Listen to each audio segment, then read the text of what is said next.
My ex-husband and I were married for 15 years and had 2 daughters. Relevant pieces of background history are that my ex was always disappointed that he didn't have a son, and also he really wanted the church to be a big part of his life. My ex-husband cheated on me with a much younger woman who went to our church. I found out when she became pregnant.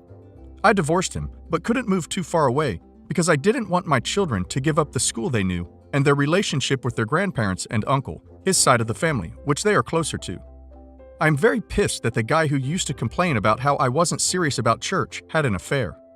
My ex's new wife has the baby, and it was the son that my ex wanted so badly. However, the child has significant developmental issues. I don't know what it is, but my girls occasionally say that their stepmom has had to take their half-brother to multiple doctor's appointments for some kind of evaluation. Recently, I ran into the new wife in the parking lot of a nearby store.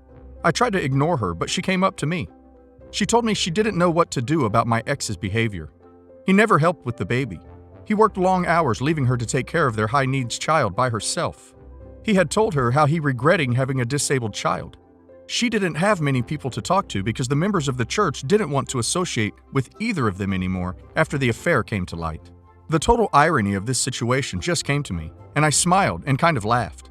The woman who had damaged my family so badly was coming to me for sympathy. Yeah, right. She started crying even more, and I walked away. But my brother, who I told about what happened, told me I was an a-hole because I was laughing at an innocent child being affected, and now the ex's new wife could cause issues for my girls. ETA. Just wanted to clarify some things based on comments. The laughter was like a single kind of chuckle. The irony of this situation is, my husband wanted a son, to the extent that he repeatedly made comments about how he was out of place in our family and he was jealous of our friends who had boys. Then to have him get a son and still not be satisfied. My husband always seemed to place importance on going to church, prayers, etc. I go to church some weeks and pray some days, but it really depends on how tired I am. He has criticized me multiple times about not being religious enough and being a bad example to our girls. To have such a person have an affair with someone from our church and then get socially isolated from church is ironic, I feel. The new wife wanted my ex and got him. Now she regrets it, especially since it's affected her in the church too. She was 25, 27 when she got pregnant. My husband goes to church but is not in a leadership position. I have never asked my girls about my ex and his wife. But when talking about other stuff, sometimes there are random comments about doctor's appointments and the child not doing things. Blame for the affair in my mind is 75% my ex-husband, 25% the mistress. I have a childhood friend, Emily, I've known since we were 5. We originally met because our respective fathers were both German and living in the UK, having married British women. They became friends and we were basically raised as siblings. Nothing remotely romantic has ever happened between us. It's accurate to say I treat her like I do my other sisters. People struggle at times to believe nothing has happened between us, but is it so insane for someone with 3 sisters to treat a childhood friend as a 4th? We stopped being friends briefly when she got married way too young to her boss. He ended up being incredibly abusive, controlling her life at every level, and over the 3 years they were together, he basically isolated her from all friends and family. We reconciled when she divorced him. Around this time, I attended university and met my now wife early on. We were assigned to the same floor in halls. We've been together for 17 years now, and she's become really close to Emily over the years. Also at university, I met a guy, George, on my course. We were part of the same friendship group, but didn't stay in touch until we coincidentally ended up working together a good 10 years after graduation.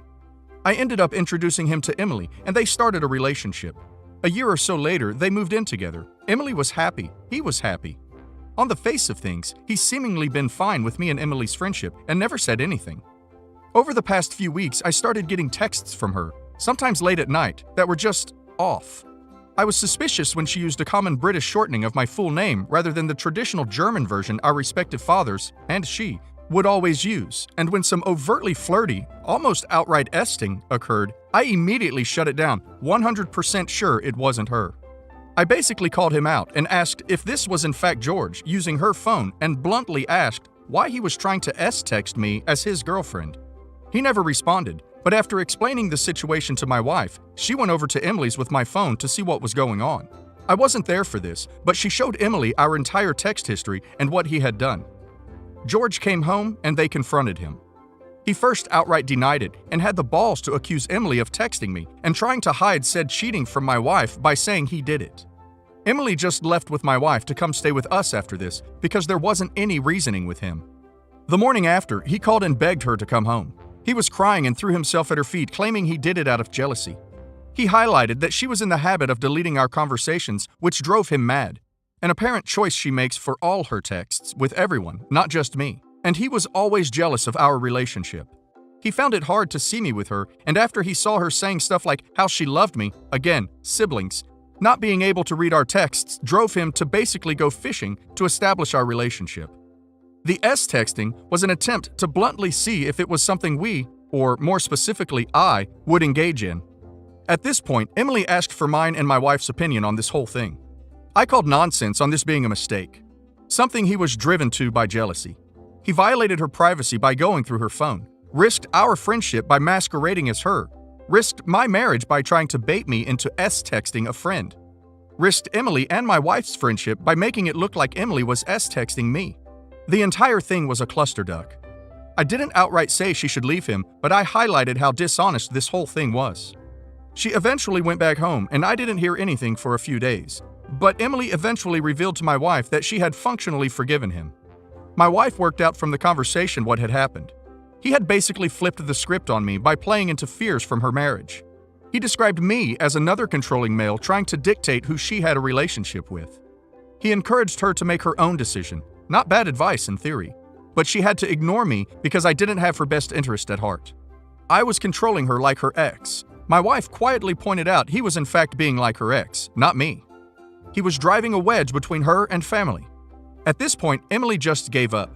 Said she couldn't win, couldn't decide between the man she loves and her brother, so duck it. Let's pretend it never happened. We haven't really spoken since. Apparently, part of forgetting this ever happened is also giving in to his worries about our friendship. Every time I try and bring up what he did, I've either been ignored or told to stay out of it. Honestly, this pisses me off that he's gotten exactly what he wanted. He's stopped us talking. I know I can't force her to break up with him, but it's seemingly a catch-22. I can't push her to make a decision about what he did whilst he's got her convinced I'm controlling her. I rarely see George at work, and he's rightly kept the duck away from me.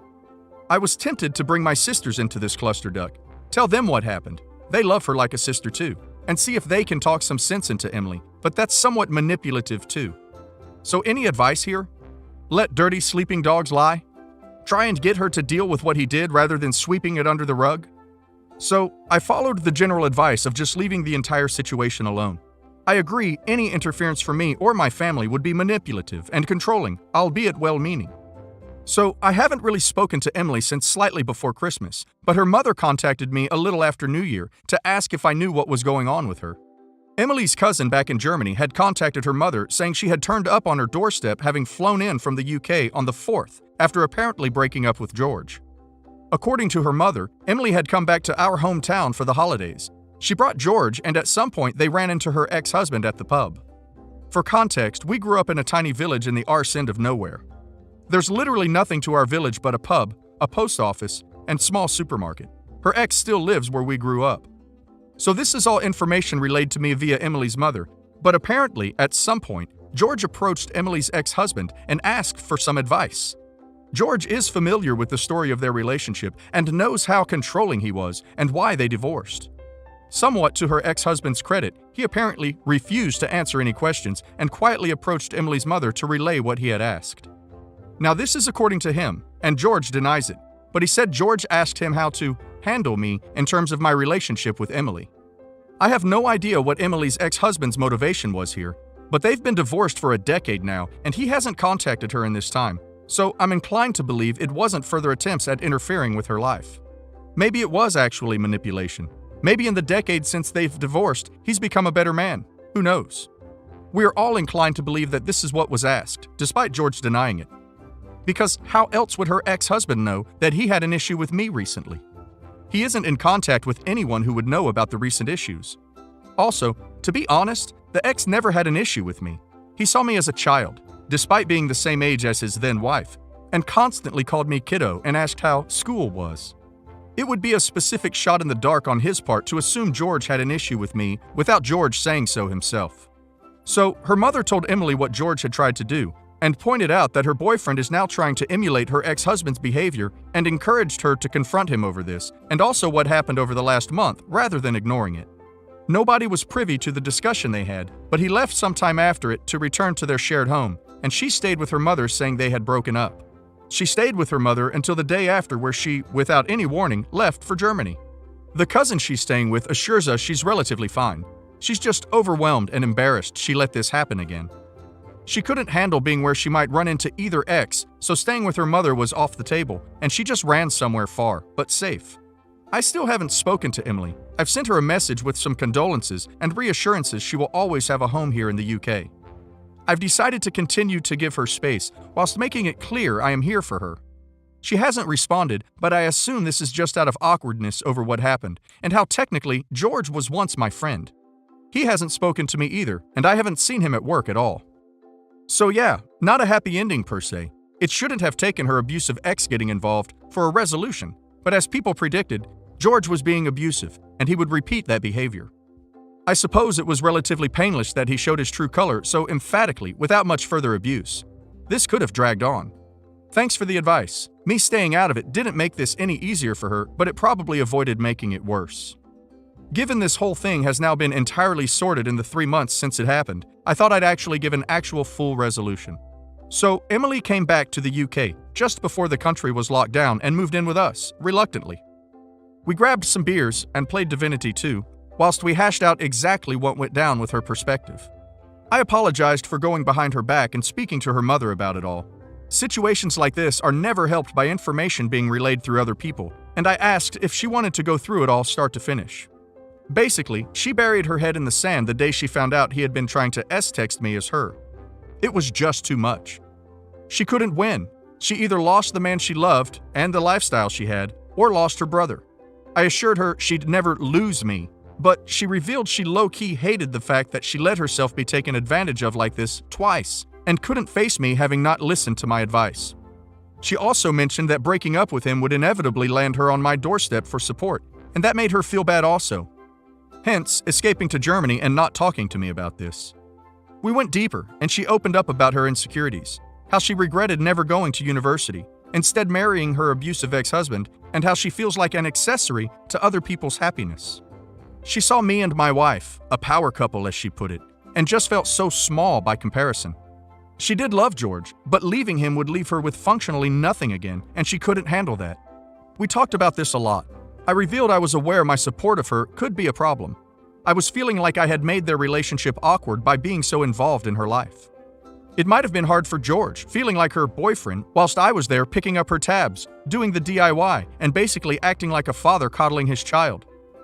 I asked if my, with retrospection, financial support of her tied into this feeling of inadequacy, like I was dragging her along for my ride, and she said it was a problem. She felt trapped when the relationship ended because she had no independence or true control.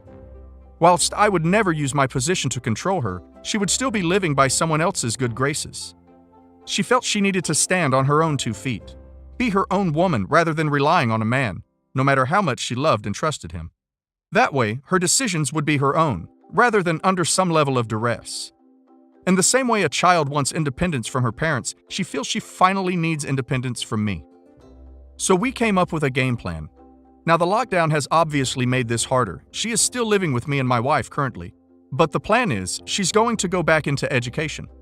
She was capable of attending university, had the qualifications, but decided not to due to marriage. My financial security was really born out of an inheritance I had after my father died, life insurance. I used to not have to worry about rent during my extended time in education and early career. I bought a small flat with it I still own. I've decided to pay it forward and put her in a similar situation by letting her use my flat, which is currently unoccupied because it's only been rented to students due to its proximity to 2 universities. Yes, this is me financially supporting her, but in a strictly limited way. No more covering errant bills, paying for holidays, or footing the bill when we socialize. She will not pay rent, but she will cover all bills on the flat, and she moves out the moment she's in work. She didn't love the idea of me owning her home, but I called it my last act as that guy in her life. The pseudo brother/father/sugar daddy/best friend. After this, we'll just be independent siblings, best friends. She will be moving soon. We'll need her room after all, since my wife is now 5 months pregnant. Turns out she's been pregnant since late December and all this started. As for George, he swears up and down he never asked the ex-husband to handle me. He claims he asked how to be fine with me. It wasn't seeking advice on how to deal with me. It was seeking advice on how to be fine with me the way her ex-husband was. Could be true, who knows? It's irrelevant ultimately. Though we recently found out George moved a girlfriend into the house him and Emily used to share, and here's the kicker, it's a longtime friend. Emily is fairly certain he never cheated on her, but she out loud laughed when she found out he's romantically living together with a longtime friend 3 months after the breakup. The dude's insecurities was likely born of his feelings for a friend. He was getting close with a girl he was friends with, so he projected that onto me and Emily. Edit. Just to clarify, because this points a picture I don't intend. I don't pay all of Emily's bills, nor for her stuff and holidays. She doesn't want independence from me specifically. She wants independence full stop. She went from her parents to her now ex-husband's and then spent about a decade living paycheck to paycheck before meeting George and living largely off his money. She has no real qualifications and her current line of work has limited prospects. The things I do for her come in 2 categories, and the lack of clarity between the one-offs and the consistent things made it look like I pay for her entire world. Firstly, there's the trivial stuff I do consistently that I'm stopping as a massive overreaction to George.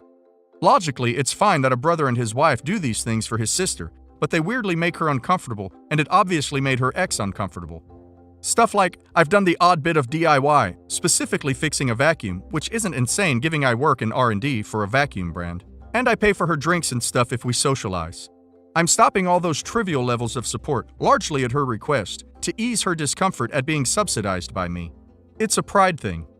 This might also help with any jealous boyfriends, wrongly assuming because I pay for her cinema ticket along with my wife's, we're secretly Mormon. The second category were the big, one-off things like paying that bill or buying plane tickets.